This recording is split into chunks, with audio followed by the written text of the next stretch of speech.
Salve, galera cimeriana! Vamos voar um pouco na imaginação?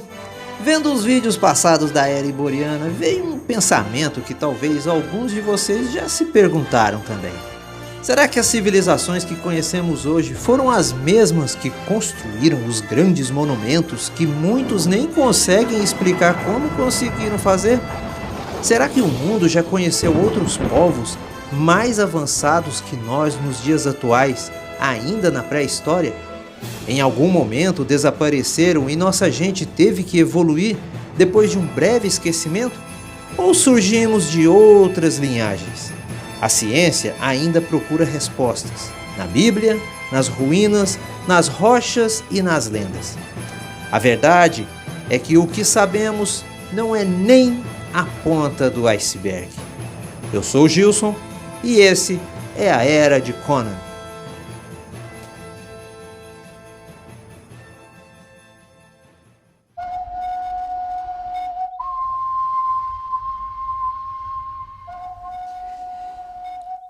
Há muito tempo se fala que o construtor da maior pirâmide de Gizé foi Quéops, ou Khufu. Uma pequena estatueta foi encontrada em seu núcleo há muito tempo atrás e grafites que datam da mesma época também comprovam a veracidade da obra. Porém, existe muita gente que contesta essa teoria. Seria a pirâmide uma obra da engenharia extraterrestre? Vieram para cá e ensinaram como erguer toneladas de blocos de arenito? Ou eles mesmos, com sua tecnologia, levantaram e montaram tão grande arquitetura? Ainda se tem dúvida de como um povo agricultor saído da Idade da Pedra, com tão poucas ferramentas de construção, teria conseguido erguer tal monumento. Há um tempo atrás foi modificada a época em que ela foi construída. De 5.000 anos foi para 10.000 anos. Muito mais antiga, né? As datações estão sendo revisadas, os conceitos de tempo modificados. Obras tão grandes e pesadas encontradas não somente no Egito, mas em grande parte de sítios arqueológicos espalhados pelo planeta. Como ergueram tais pedras? Ainda é motivo de vários estudos. Quando foram erguidas? Ainda é dúvida.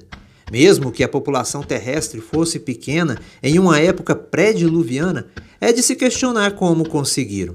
Uma das teorias mais polêmicas é sua tecnologia para construção era muito mais superior do que aquela que estamos acostumados a ver. E se tal obra não se tem conhecimento do momento de sua construção, como dizer com exatidão que foi tal governante ou povo que a construiu? Escritas encontradas confirmam essa pergunta.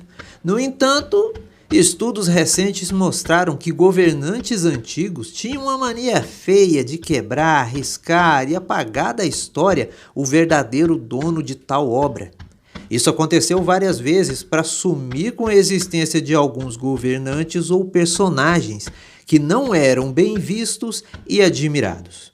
Ou também para ficar com os méritos de tão grande façanha. Do outro lado do oceano, em outro continente, uma vasta região situada onde hoje é a Guatemala, México, Honduras e El Salvador, se encontram as gigantescas pirâmides astecas e maias. No princípio, todos confirmaram que os povos originários construíram tais pirâmides ainda na era cristã. Logo depois regrediram para antes de Cristo. Hoje, algumas teorias se dão o feito das construções a povos anteriores aos maias e astecas. Quer dizer, foram construídas em uma época muito mais remota. E os povos que conhecemos hoje chegaram e se apossaram da cidade com tudo que havia nelas. Estudiosos lançaram como povos que ainda faziam sacrifícios tão cruéis e desumanos sobre tão grandes construções teriam condições de levantar tão magníficas obras e possuírem tão vasto conhecimento astronômico e de engenharia. Eles teriam destruído os povos que ali viviam e tomaram suas cidades? Ou alguma catástrofe ou doença se abateu sobre os antigos habitantes, deixando para trás obras que até o tempo respeitou? Pesquisas também apontam que por algum motivo abandonaram suas cidades e terras e foram embora. Não se sabe para onde. Estes que vieram até o nosso conhecimento aprenderam a cultura antiga, se apossaram das arquiteturas e assinaram seu nome em forma de desenhos e escrita própria? Alguns têm certeza, outros não. Eu sou da seguinte opinião: em todas as épocas, em todos os povos, existiram mentes criativas e inteligentes, em meio à ignorância, à violência e descaso. Só precisavam de um impulso para criarem. Não tão longe, o inventor da roda viveu na pré-história. Quem inventou o vinho não vivia nas atuais Itália ou França. Quem primeiro pensou em usar o fogo para assar um alimento com sal ou tempero não vivia em cidades esplendorosas como Atenas ou Roma, e sim nas cavernas ou em rudes cabanas em uma época em que precisava se plantar, caçar e sobreviver a feras e inimigos.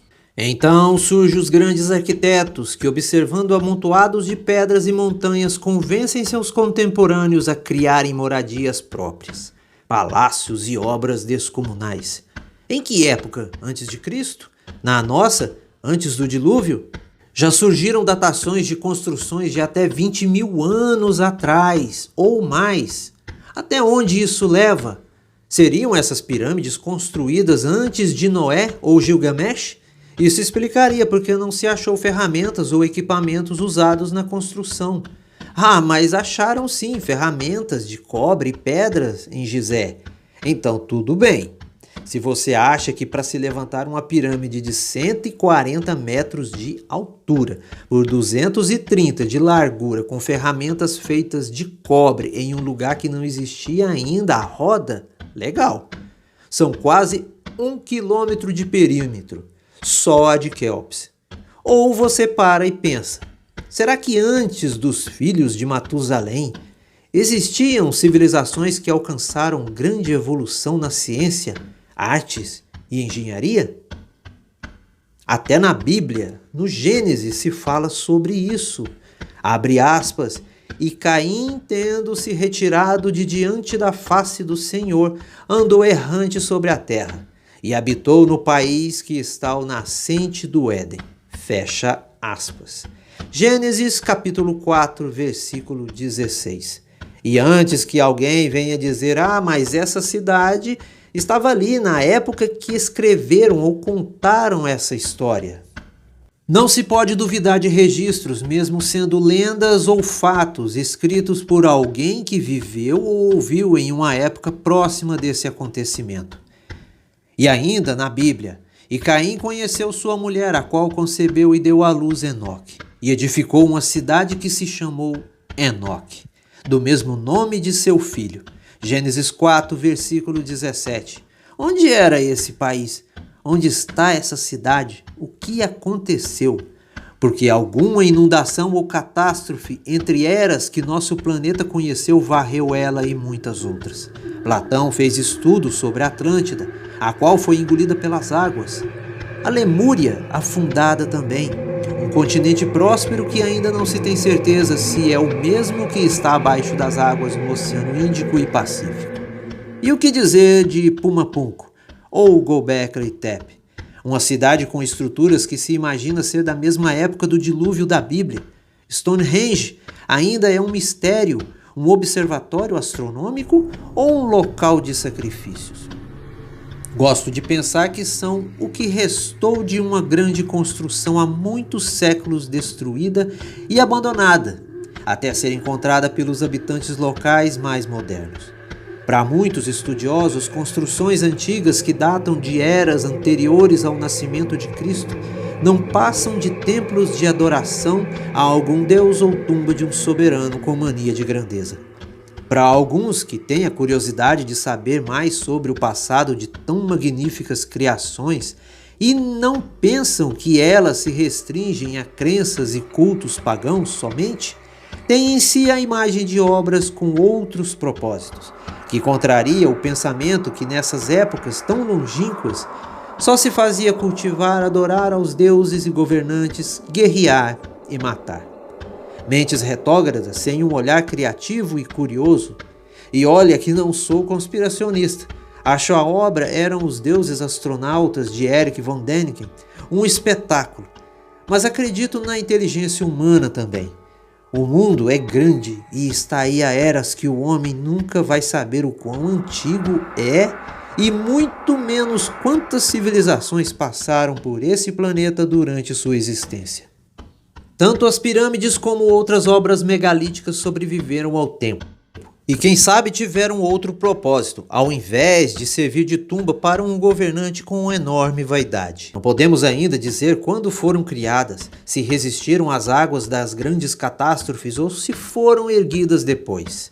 Admiro a mente criativa de Robert E. Howard, que com sua ficção criou e soube traçar uma linha paralela entre épocas remotas e as atuais, para explicar suas origens e funções. Imaginação, suposição, não é viajar na maionese, mas tentar abrir a mente para possibilidades, ações, povos e momentos perdidos no tempo, que a mente humana não pode entender. Ainda. Só queria compartilhar com vocês algumas interrogações sobre eras desconhecidas, povos desaparecidos, grandes catástrofes ou fim e início de civilizações. Não estou dizendo que isso tudo seja verdade, são só pensamentos de uma mente curiosa. Valeu, galera, até mais!